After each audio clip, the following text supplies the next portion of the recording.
Dewan Pembina Partai Demokrat Susilo Bambang Yudhoyono membantah Partai Demokrat mendukung pasangan Capres dan juga Cawapres nomor urut 3, Ganjar dan Mahfud.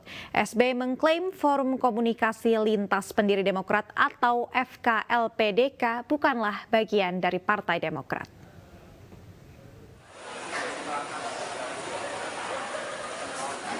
Dewan Pembina Partai Demokrat yang juga Presiden ke-6 Indonesia Susilo Bambang Yudhoyono membantah Partai Demokrat mendukung pasangan Capres dan Cawapres nomor urut 3, Ganjar Mahfud. SBY menyebutkan bahwa Forum Komunikasi Lintas Pendiri Demokrat FKLPMK bukanlah bagian dari Partai Demokrat. SBY menegaskan kendati mempunyai hubungan baik dengan Ganjar Pranowo dan Mahfud MD, Partai Demokrat tetap solid berada di koalisi Indonesia Maju.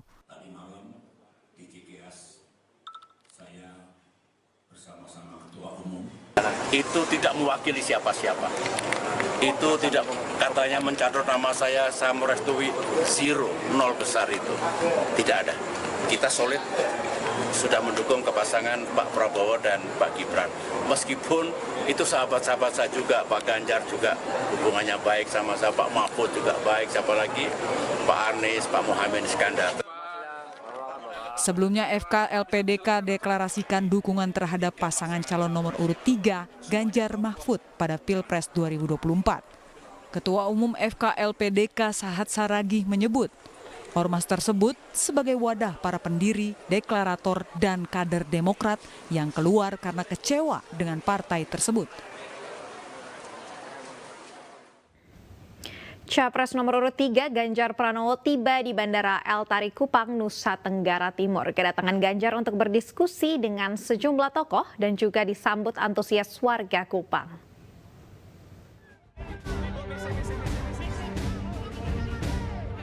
Ganjar Pranowo dan rombongan tiba di Bandara El Tari Kupang sekitar pukul 11.50 waktu Indonesia Tengah. Setibanya di bandara, Ganjar langsung singgah ke Masjid Al-Mujahidin Penfui, Kota Kupang, Nusa Tenggara Timur untuk menunaikan ibadah sholat Jumat. Terlihat Ganjar sempat membuka kaca mobilnya sambil melemparkan salam 3 jari kepada wartawan. Di Kupang, Ganjar akan berdiskusi bersama mahasiswa dan masyarakat di Universitas San Pedro dan Universitas Nusa Cendana.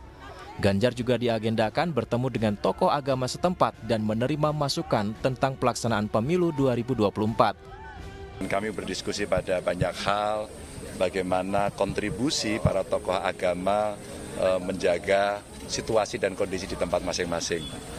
Dari 2 tokoh agama ini juga kami mendapatkan banyak sekali masukan, tidak hanya masalah agama, ternyata ada masalah kesehatan, sosial, pendidikan, infrastruktur, banyak sekali. Kami bahkan mendapatkan tadi masukan-masukan yang sangat bagus. Di tengah-tengah kita akan mengikuti proses politik yang namanya pemilu. Kita jaga yuk persatuan, jangan ribut yuk.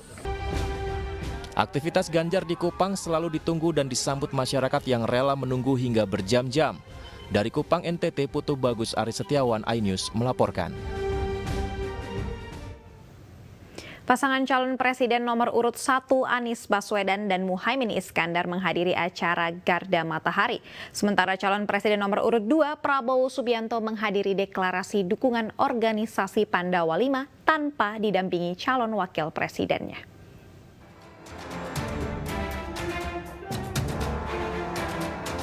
Calon Presiden Anies Baswedan dan calon Wakil Presiden Muhaimin Iskandar pasangan nomor urut 1 menghadiri silaturahmi nasional relawan Garda Matahari.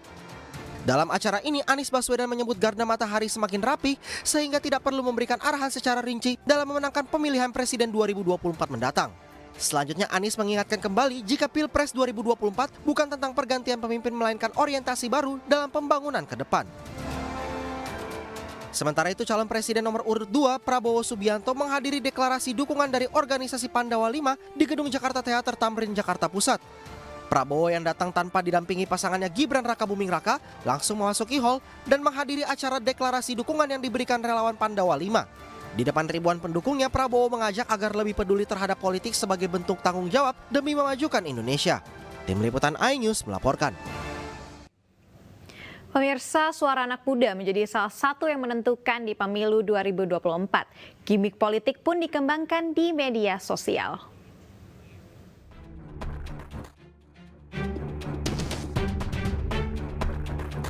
Berangkat dari fakta bahwa pemilih muda rentang usia 22 hingga 30 tahun di 2024 akan mendominasi hingga 56%. Tak jarang beragam cara pendekatan dilakukan untuk menarik minat politik mereka. Salah satu yang ramai ditanggapi anak muda adalah gimmick politik Prabowo Subianto yang menari dan mendapat julukan Gemoy. Anak muda ditampilkan dengan pendekatan bergoyang-goyang di media sosial. Menurut Cakra Data, tangkapan jagat maya pasangan Prabowo Gibran unggul salah satunya karena gimmick tersebut. Namun, sentimen negatifnya juga paling besar dibanding paslon lain. Calon Presiden nomor urut 3 Ganjar Pranowo menegaskan menghargai proses pendekatan ke anak muda dengan cara gimmick apapun. Namun harus diingat bahwa ada substansi gagasan yang harus dibawa oleh calon presiden supaya dimengerti anak muda. Karena ini menyangkut masa depan bangsa. Melawan gimmick gemoy-gemoy sekarang ini. Oh, jangan ke situ dong. Itu mah kemudian kasih stempel. Enggak, saya menghormati gimmick orang, tapi hari ini anak-anak muda mesti diedukasi. Saya membaca siapa ya anak perempuan yang di UGM, Oki kalau nggak salah. Oki kemudian menyampaikan, kami anak muda tersinggung kalau hanya sekedar dikasih gimmick, maka perlu pencerdasan, edukasi politik berdasarkan apa programnya. Program untuk anak muda apa sih? Ketika saya ketemu dengan anak muda, tidak semua anak muda suka gimmick kok.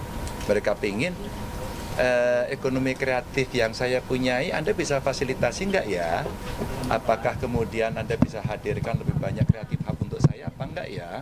Apakah IP yang saya miliki bisa dijaminkan bank apa enggak? Itu anak muda. Jadi boleh pakai gimmick tapi jangan menghilangkan substansi.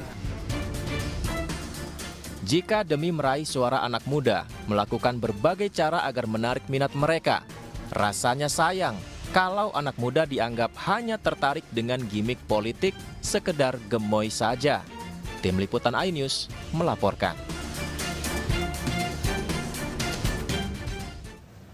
Komisi Pemilihan Umum telah menetapkan jadwal dan juga tema debat Pilpres 2024. Namun dalam debat yang akan digelar 5 kali itu tidak akan ada debat khusus para calon presiden atau calon wakil presiden seperti yang tertulis di pasal 50 ayat 1 Peraturan KPU nomor 15 tahun 2023.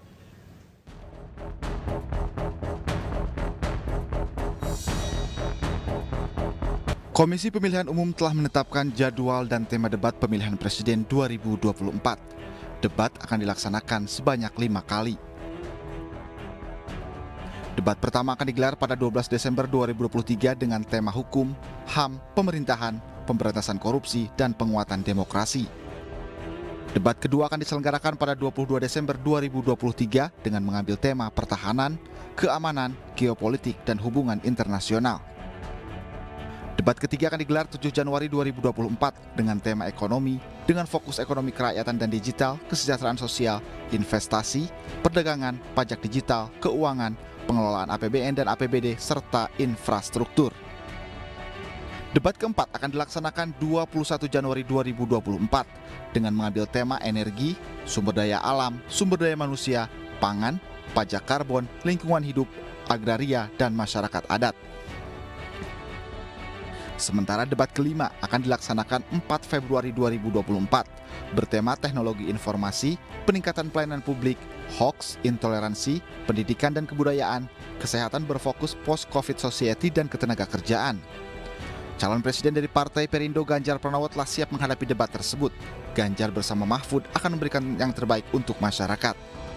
Kita mesti menyiapkan hal yang sifatnya satu konseptual, yang kedua bagaimana cara operasional, tentu karena kami pernah punya pengalaman politis yang bisa ditunjukkan pada masyarakat sehingga masyarakat yakin bahwa gagasan itu akan bisa diimplementasikan.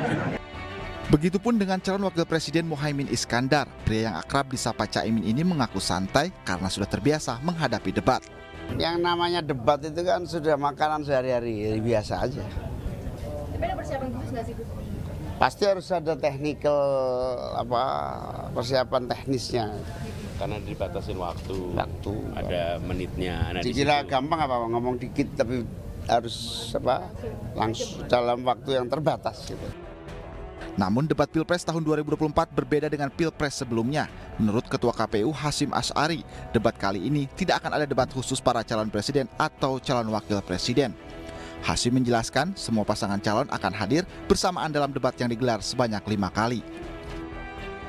Padahal dalam peraturan KPU nomor 15 tahun 2023 pasal 50 ayat 1, jelas bahwa debat dilaksanakan dalam 5 kali dengan rincian 3 kali untuk calon presiden dan 2 kali untuk calon wakil presiden. Namun demikian di ayat 2 pasal 50 dijelaskan hal tersebut bisa berubah setelah KPU berkoordinasi dengan DPR. Tim Liputan iNews melaporkan.